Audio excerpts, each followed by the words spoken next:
Oh, Magellan guys, Magellan naman. On March 16, 1521, when Philippines was discovered by Magellan, they were sailing day and night across the big ocean until they saw a small Limasawa island.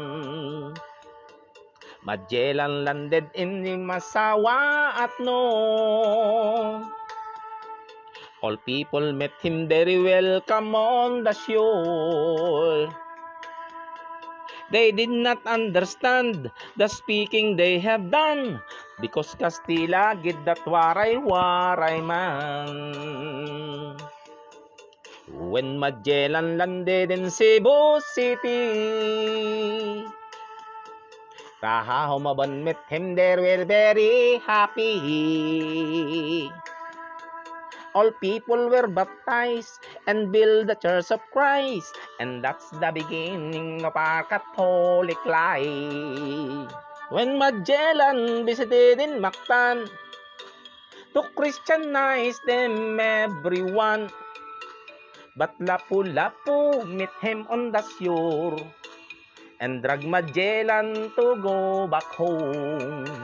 Then Magellan got so mad, ordered his men to camouflage Mactan Island, well did not cross, cause Lapu-Lapu is very hard.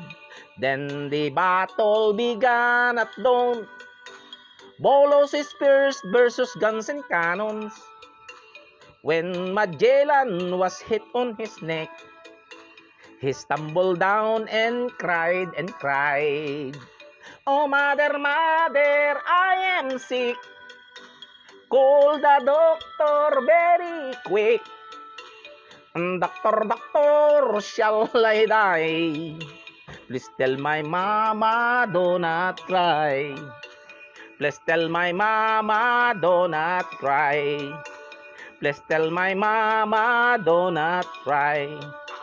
Please tell my mama, do not cry. And that's the life of Magellan in the island of Mactan long time ago. Ladies and gentlemen.